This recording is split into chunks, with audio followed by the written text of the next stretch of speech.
Sometimes, life hits you so hard it doesn't feel real, like you're watching someone else's story unfold. That's where I found myself late one Thursday night, on a work call, with the sound of Emily's laughter drifting down the hall. I was in the middle of discussing a critical project deadline with a client when I first noticed it. It wasn't her usual laugh, the kind she used when joking with friends or when we watched bad comedies together. This laugh was softer, almost intimate. "Hold on," I told my client, muting my mic.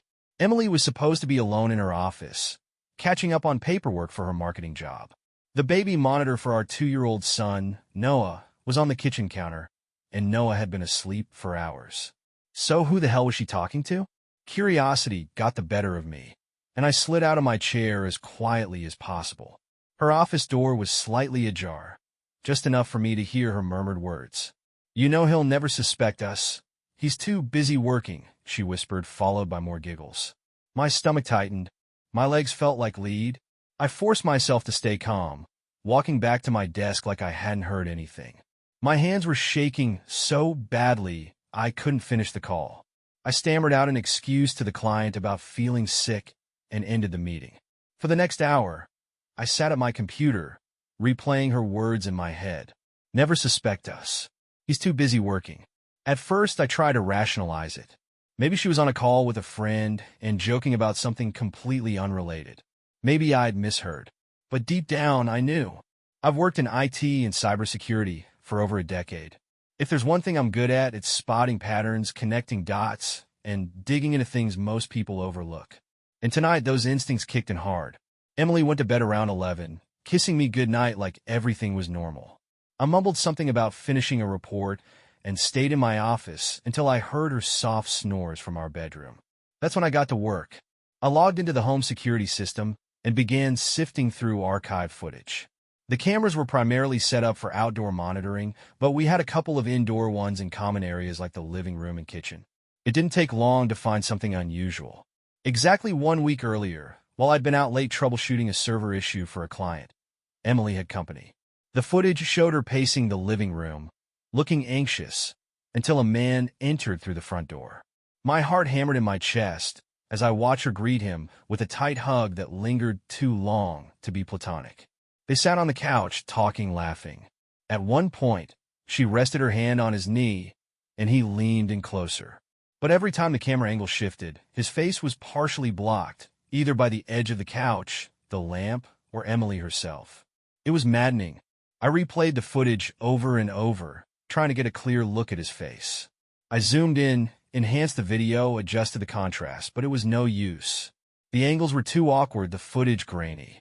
By the time I shut my laptop, it was past 3 a.m., and I felt like I'd been punched in the gut.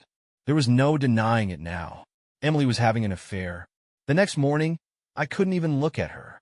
"Morning, babe," she said, setting a cup of coffee in front of me. "Late night?" "Yeah," I muttered, keeping my eyes on the screen. "You okay?" "You seem off." I forced a smile, but I knew it didn't reach my eyes. "Just tired." She kissed my forehead before heading off to get Noah ready for daycare, humming to herself like everything was fine. That day, I made a decision. If I wanted the truth, I needed better tools. During my lunch break, I went to the store and bought several small, discreet cameras. I spent the next evening installing them in strategic places, hidden in vents, behind picture frames, and even inside the nursery's stuffed animal shelf. The last thing I did was set up motion alerts to ping my phone whenever someone entered the house while I wasn't home. It wasn't just about catching her in the act anymore. I needed to know who this man was. 3 days later, my phone buzzed while I was out running errands. A motion alert. I opened the app and watched in real time as the front door opened. Emily stepped inside, holding Noah in one arm and leading a man in with the other. I nearly dropped my phone. He wasn't blurry this time.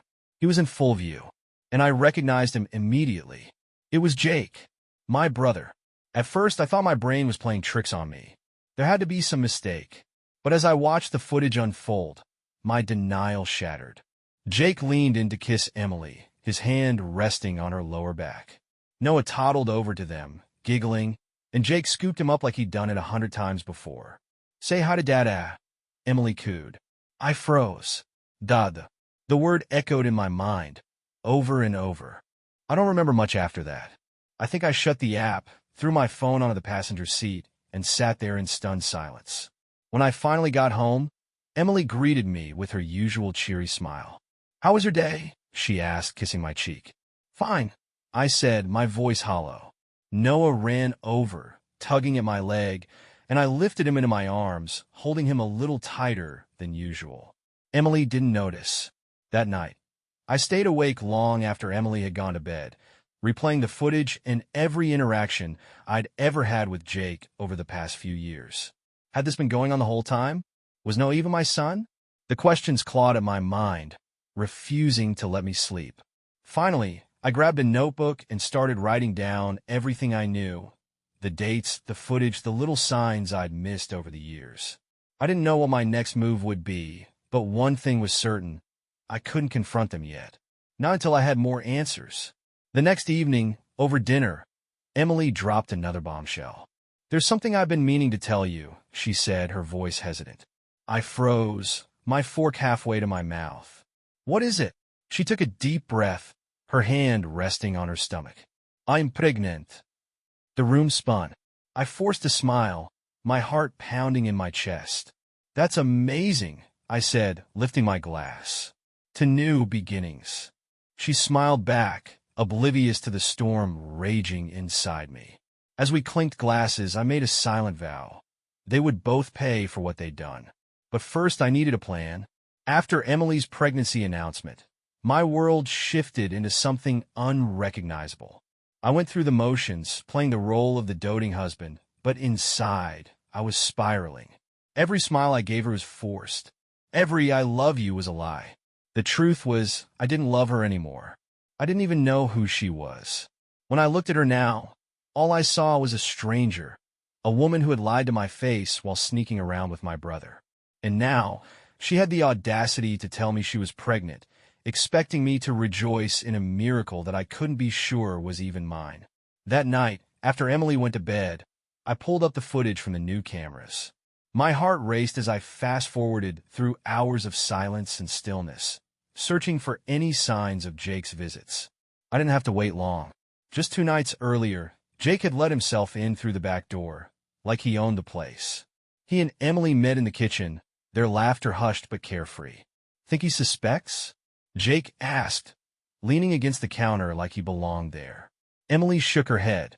"No, he's too distracted by work. Besides, I've got him wrapped around my finger." Jake smirked, pulling her into his arms. "You're dangerous, you know that?" She laughed, pressing her lips to his. "Only when I need to be." I slammed my laptop shut, ball rising in my throat. It wasn't just the betrayal. It was how casually they talked about me, like I was some clueless idiot, a puppet they could manipulate at will. But I wasn't clueless. And I wasn't a puppet. I was a man with a plan. The next morning, I called a private investigator I'd worked with on a cybersecurity case a few years back. His name was Sam, and he had a reputation for being relentless when it came to uncovering the truth. "Ryan," he said when I explained the situation, "this is a lot, but I can help. Do you have any evidence so far?" I sent him everything, videos, timestamps, text messages I'd recovered from Emily's old phone backups. "I'll dig into this," Sam said. "If your wife and brother are hiding anything, I'll find it." In the meantime, I focused on gathering my own evidence. Emily had grown cocky, believing I was still in the dark. She didn't bother hiding her messages anymore. Her phone buzzed constantly, and while she'd tilt the screen away when I was nearby, I'd already installed software that mirrored everything onto my laptop. Each message between her and Jake was like a dagger to my heart. "I can't wait to see you again. Last night was perfect. Don't forget to delete this before Ryan sees it. Do you think he'll notice when the baby starts to look like you?" Every text fueled my anger, but I knew I couldn't let it show. Over dinner that night, Emily acted like everything was normal. She talked about baby names, asked if I'd taken time off work for her next doctor's appointment, and even suggested we go shopping for nursery furniture. "Sure," I said, smiling tightly. "Whatever you need." She reached across the table, squeezing my hand. "You're amazing, you know that?" I bit back the urge to laugh. "So are you." Later, as I sat in my office reviewing the day's footage, Sam called. "Ryan, I've got something." "What is it?" "There's more to this than an affair." What do you mean? It's better if I show you. Meet me tomorrow in my office. The next morning, I told Emily I had a meeting with a client and left early. When I arrived at Sam's office, he was waiting for me with a folder full of documents and photos. "This is your brother's financial history," he said, spreading out bank statements and transaction records. "And this is a mess." Jake was deep in debt, gambling debts, unpaid loans, maxed out credit cards. But what stood out most were the transfers from Emily's account to his. "She's been giving him money?" I asked, my voice rising. "Not just money. Look at this." Sam handed me a photo of Emily and Jake leaving a bank together, a large envelope in Jake's hand. "She's been withdrawing cash and giving it to him regularly," Sam said. "And based on these records, she's drained nearly $50,000 from your joint savings account in the past 6 months." I sat back, my mind reeling. The affair was bad enough, but this? They weren't just betraying me. They were using me, stealing from me. "They've got to be planning something," I muttered. "This isn't just about an affair anymore." Sam nodded. "I'll keep digging." That evening, I went through Emily's appointment calendar and cross-referenced it with Jake's work schedule. The overlap was damning. Whenever I had late-night meetings or weekend projects, they made time for each other. I even found receipts for hotel bookings in Emily's name. Hotels she told me were for work conferences. The final straw came 2 days later, when I overheard a phone call between Emily and Jake. "I can't keep taking money out without him noticing," she said, her voice tense. "Just a little more," Jake replied.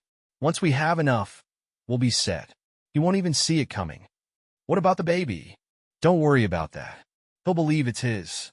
He's too stupid not to." That night, as Emily slept beside me, I stared at the ceiling, rage coursing through my veins. They thought I was stupid, thought I wouldn't notice. But they were wrong.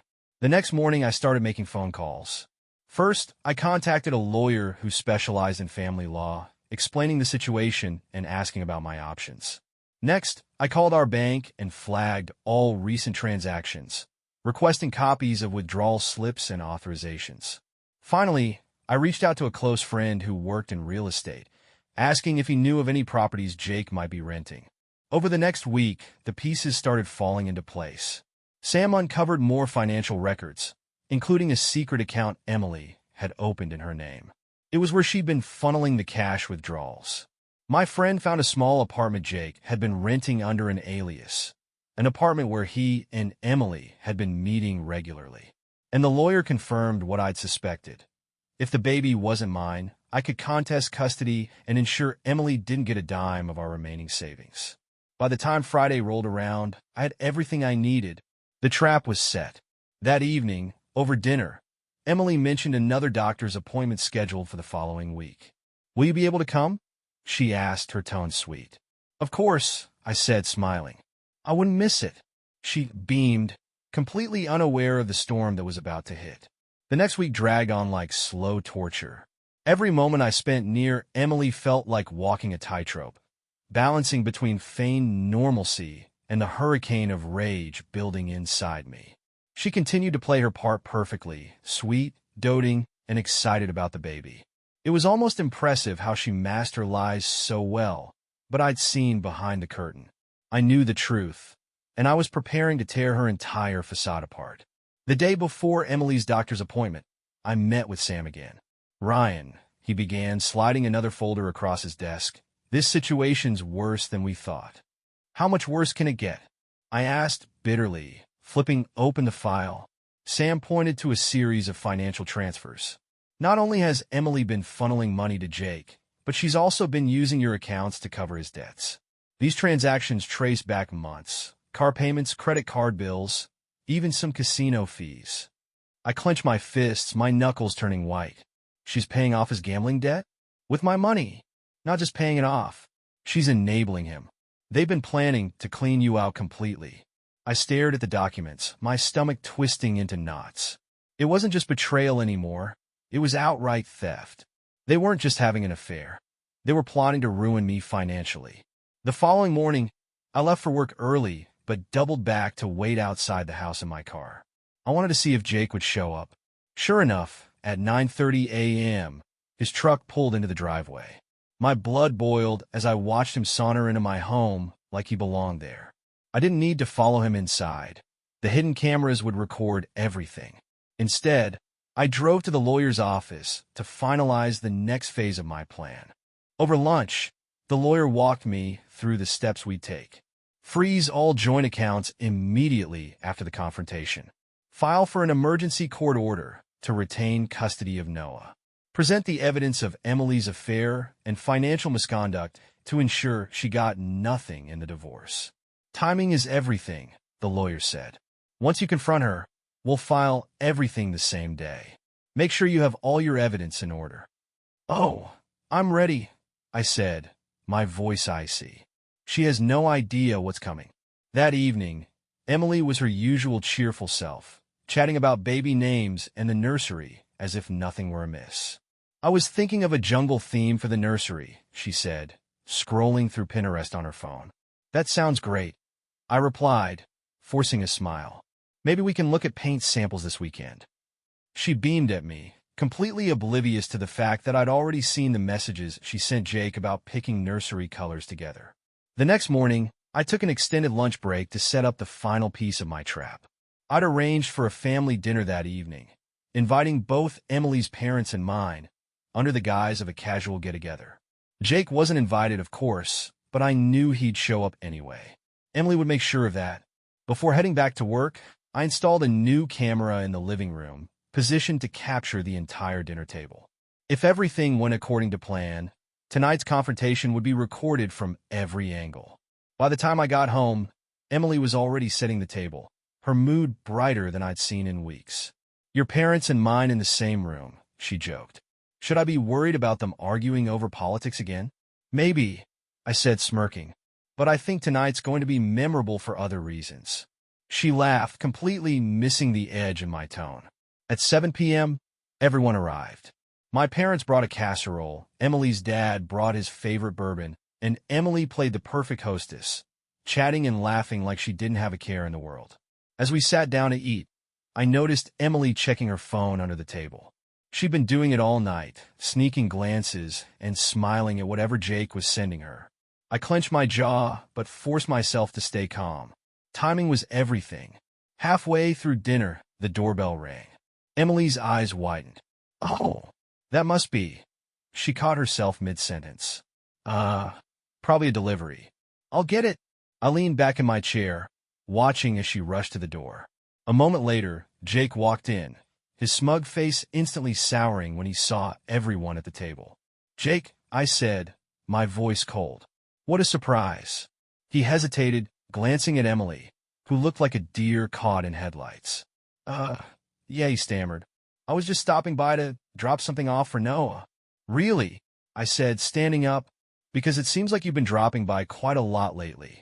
The room fell silent. My parents exchanged confused glances, while Emily's mom froze with her fork halfway to her mouth. What's going on?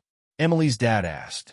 I pulled out my phone and connected it to the TV, where the footage from the hidden camera started playing. The room erupted as everyone watched Emily and Jake kissing in the kitchen, holding hands on the couch, and laughing about how stupid I was. Emily shot up from her chair, her face pale. Ryan, what are you doing? Exposing the truth, I said, my voice steady. Jake tried to leave, but I blocked the doorway. Sit down, I growled. We're not done. Ryan, please, Emily begged, tears streaming down her face. Let me explain. Explain what? I snapped. How you've been stealing money from our accounts. How you've been lying to my face for months. How you're carrying his baby. Gasps filled the room as I dropped the final bombshell. Emily collapsed into her chair, sobbing. Jake looked like he wanted to crawl into a hole and die. My dad stood up, his face red with anger. Jake, is this true? Are you seriously doing this to your own brother? Jake stammered, unable to meet anyone's eyes. I trusted you, I said, my voice shaking with rage. I trusted both of you, and this is how you repay me? Emily reached for my hand, but I pulled away. It's not what you think, she sobbed. Oh, it's exactly what I think, I said, pulling out the divorce papers. And I think you're about to find out what consequences look like. The room was chaos. Emily was sobbing uncontrollably. Jake sat frozen, his face pale and clammy, and both sets of parents were talking over one another, demanding explanations. Meanwhile, I stood there, eerily calm, watching the destruction I'd just unleashed. "Ryan, please." Emily choked out between sobs, her mascara streaking down her cheeks. "We could talk about this privately. This doesn't have to be like this." I turned to face her, my voice icy. "Oh, it absolutely has to be like this. You didn't give me the courtesy of privacy when you brought my brother into my home, into my bed, while lying to my face about it." Jake shifted uncomfortably in his chair, avoiding everyone's gaze.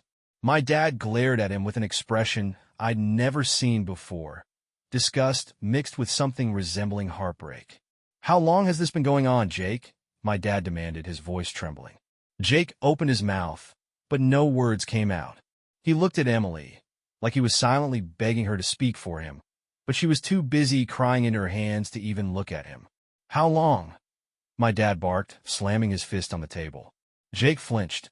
2 years, he muttered. The words hit me like a truck. 2 years. My mom gasped, covering her mouth with her hand. Emily's mom started crying, while her dad looked like he was ready to throw Jake through the nearest wall. 2 years, I repeated, my voice barely above a whisper. "You've been sleeping with my wife for 2 years? While I raised my son." My voice cracked. "No, while I raised your son." The room went dead silent. Jake's eyes widened, and Emily looked up at me, her face pale. "What are you talking about?" she asked, her voice shaking. "Oh, don't play them now, Emily," I snapped. "I heard him call Jake Dada. I've seen the way you both look at him. Hell, even Noah looks more like Jake than he does me. So, tell me, how long have you known he wasn't mine?" Emily's lips trembled, and she opened her mouth to respond, but no sound came out. "That's what I thought," I said bitterly. "You've known all along, haven't you? You've been lying to me from the moment he was born." "I didn't," she started, but I cut her off. "Save it. I've already ordered a paternity test. The results should be back any day now." Jake's head snapped up at that, his eyes widening. You don't need to do that," he stammered. "Oh, I think I do," I replied, my gaze boring into him. "I think we all deserve to know the truth." Emily's dad, who'd been quiet up until now, finally spoke. "Emily," he said, his voice low and cold. "Is it true? Is Noah not Ryan's son?" She hesitated for a moment too long. "Oh my God," her mom whispered, breaking down into sobs. "It's not what you think," Emily said quickly, her voice desperate. "I made a mistake, okay? But it doesn't change the fact that I love Ryan, and I want to fix this. Fix this." I barked out a laugh, the sound bitter and harsh. "You think there's any fixing this? You've been sleeping with my brother for 2 years. You've been stealing money from me to support his gambling habit. And now, there's a chance the child I've been raising isn't even mine. But sure, Emily, let's fix this." Jake finally spoke up, his voice quiet and shaky. "Ryan, I never meant for this to happen. It just happened." "Oh, it just happened?"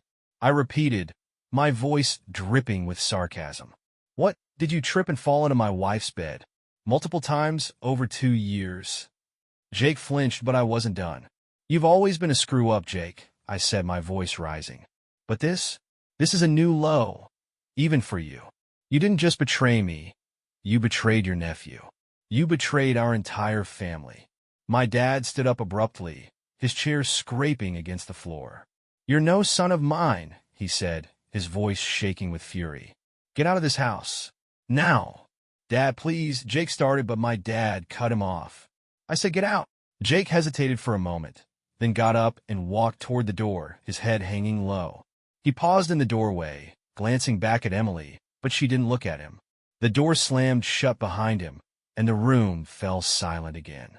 I turned back to Emily, who was still sitting at the table, her face buried in her hands. "I'm filing for divorce," I said flatly.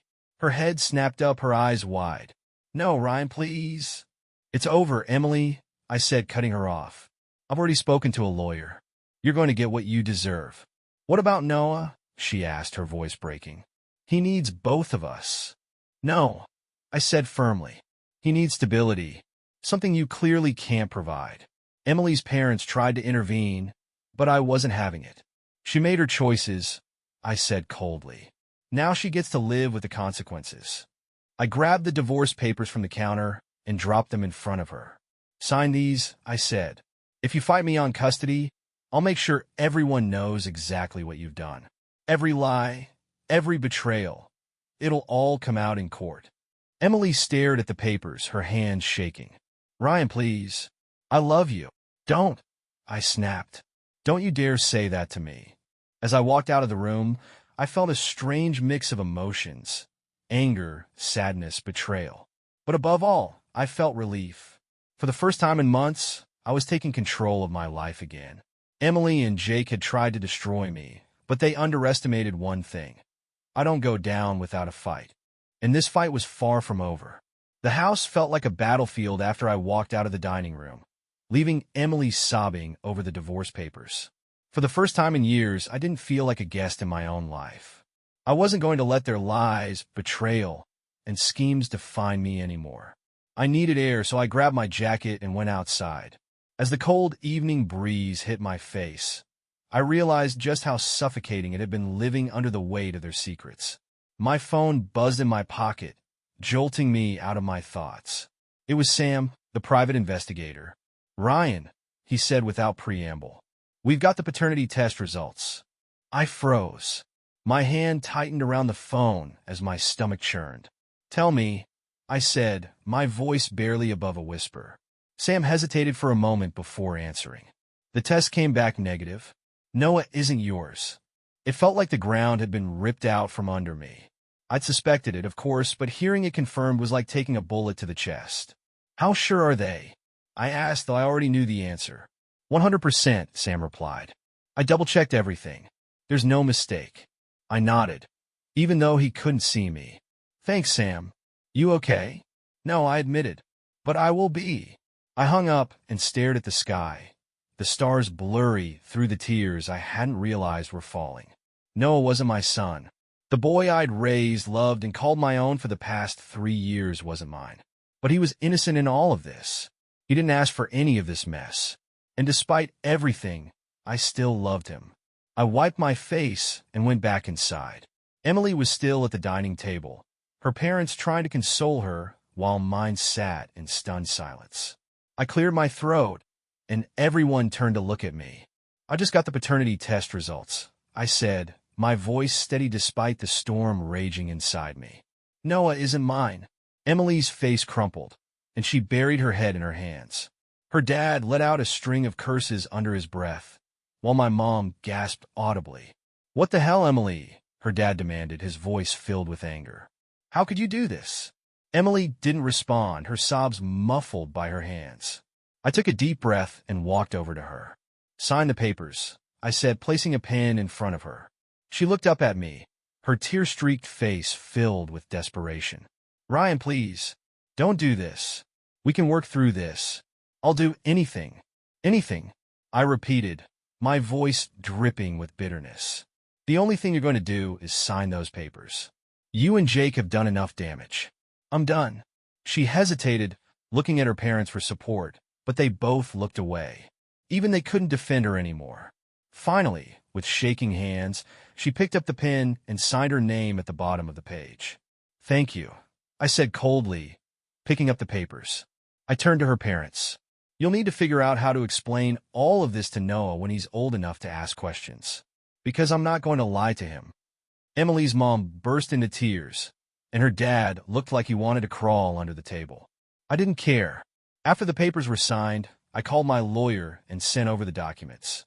He assured me everything was in place to finalize the divorce and secure full custody of Noah. Are you sure you want full custody? He asked. The court might consider shared custody since you're not biologically related. I'm sure, I said. Emily and Jake don't deserve him. He needs stability, and I'm the only one who can give him that. The next few days were a blur. Emily moved out of the house, taking only her clothes and a few personal items. Jake, unsurprisingly, was nowhere to be found. He'd gone into hiding after my dad disowned him, and I hoped I'd never have to see his face again. The house felt empty without Noah's laughter and Emily's presence, but it also felt peaceful. For the first time in years, I could breathe.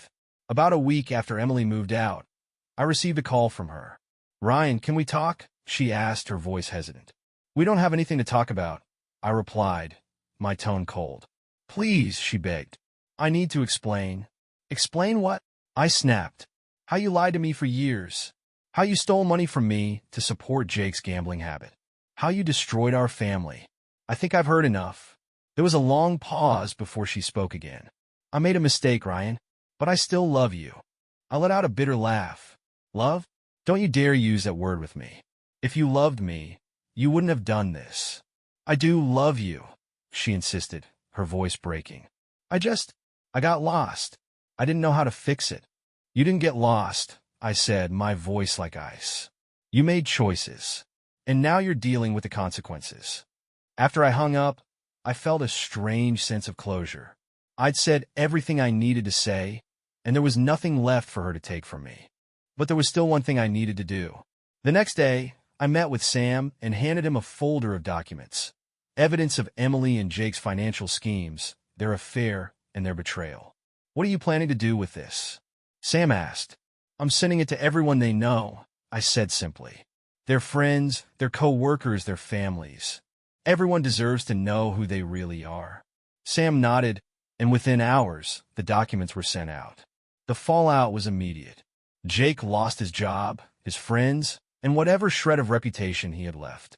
Emily faced public humiliation, with people she thought were her friends turning their backs on her. But I didn't feel guilty. They destroyed my life without a second thought, and now they were facing the consequences of their actions. That evening, as I sat in Noah's empty room, I felt a wave of sadness wash over me. He wasn't mine. He never had been. But that didn't change the fact that I loved him. And no matter what, I'd fight to give him the life he deserved. The finality of everything hit me like a ton of bricks as I stared at the neatly stacked boxes in Noah's room. His clothes, his toys, his books. They were all packed and ready for him. Emily's parents had agreed to keep him temporarily while we waited for the custody arrangement to be finalized. But in my heart, I knew he'd come back to me. It wasn't about biology. It wasn't about the betrayal. It was about love, and I loved that boy with everything I had. But the house felt so quiet without him. Too quiet. That morning, I got a call from Emily's dad. "Ryan," he said, his voice hesitant. "I need to talk to you about Emily." "What about her?" I asked, my tone flat. "She's not doing well. She's saying she wants to come home. She thinks you two can work things out." I barked out a bitter laugh. "Work things out? After everything she's done? She's delusional." "I know," he said, sighing heavily. "But she's my daughter. I have to at least try to help her. Can you at least talk to her? Give her some kind of closure." "Closure," I repeated, my voice rising. "She blew up our marriage. She destroyed our family. What closure does she deserve?" He didn't have an answer for that, so I ended the call. Later that day, I got another call, this time from my lawyer. "The court's expedited your custody hearing," she said. "It's set for next week. Based on the evidence you've provided, I don't see any reason why you wouldn't be granted full custody of Noah." "Thank you," I said, relief flooding my chest. This was it, the light at the end of the tunnel. A few days later, I finally heard from Jake. He called from a number I didn't recognize, his voice quiet and defeated. "Ryan," he started. "Don't," I interrupted. "Don't you dare try to explain yourself. I wanted to apologize," he said. "For everything." "An apology doesn't fix this, Jake," I said coldly. "You betrayed me in the worst way possible. You destroyed our family. You destroyed Noah's sense of security. And for what? A fling?" "It wasn't like that," he said weakly. "I thought." "You thought what? That it was okay to sleep with your brother's wife? That I wouldn't find out? That there wouldn't be consequences?" He didn't respond, and I hung up before he could say anything else. The day of the custody hearing arrived, and I walked into the courtroom feeling a mix of nerves and determination. Emily was there, of course, but she looked broken. Her hair was unkempt, her eyes red from crying, and she wouldn't meet my gaze. When it was her turn to speak, she tried to put on a show of being a loving mother, but the evidence I'd presented, her affair, her financial misdeeds, her lies, painted a much clearer picture. The judge didn't hesitate. Full custody is awarded to Mr. Ryan Taylor, he said, his voice firm. Ms. Taylor will have supervised visitation rights pending further evaluation. Emily let out a strangled sob, but I didn't feel an ounce of sympathy. She'd made her bed. Now she had to lie in it. Bringing Noah home felt like a victory, but it was also bittersweet. "Where's Mommy?" he asked, his big brown eyes looking up at me. "She's staying with Grandma and Grandpa for a little while," I said gently. "But you're going to stay with me, okay? We're going to have so much fun." He nodded, but I could see the confusion in his eyes. He was too young to understand what was happening, and I hated that he'd been dragged into this mess. Over the next few weeks, life started to settle into a new rhythm. I threw myself into work, making sure to be home in time to have dinner with Noah every night. We read bedtime stories, built Lego towers, and watched his favorite cartoons. He didn't ask about Emily much, and I didn't bring her up. One evening, while tucking Noah into bed, he looked up at me and said, "Daddy, are you happy?" The question caught me off guard. "Why do you ask, buddy?" "Because you smile more now," he said simply. I felt a lump in my throat as I kissed his forehead. "I'm happy as long as I have you." Emily's supervised visits were awkward, to say the least. She tried to act like everything was normal, but Noah was distant with her. He clung to me the entire time, and she noticed. "Ryan, can we talk?" she asked after one of the visits. "About what?" I said, keeping my tone neutral. "About us. About Noah." "There is no us, Emily," I said firmly. "You destroyed that." She flinched but didn't argue. I want to fix things." "You don't get to fix this," I said coldly. "You made your choices. Now you have to live with them." Months passed, and life continued to improve. I focused on being the best dad I could be for Noah, and slowly but surely I started to feel like myself again. Emily eventually stopped trying to contact me, though I heard through the grapevine that Jake had left town. Good riddance. One day, while playing in the backyard with Noah, I realized something.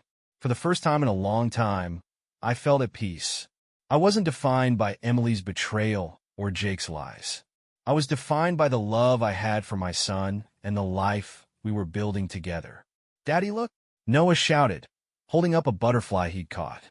"That's amazing, buddy," I said, smiling. And for the first time in months, the smile was real.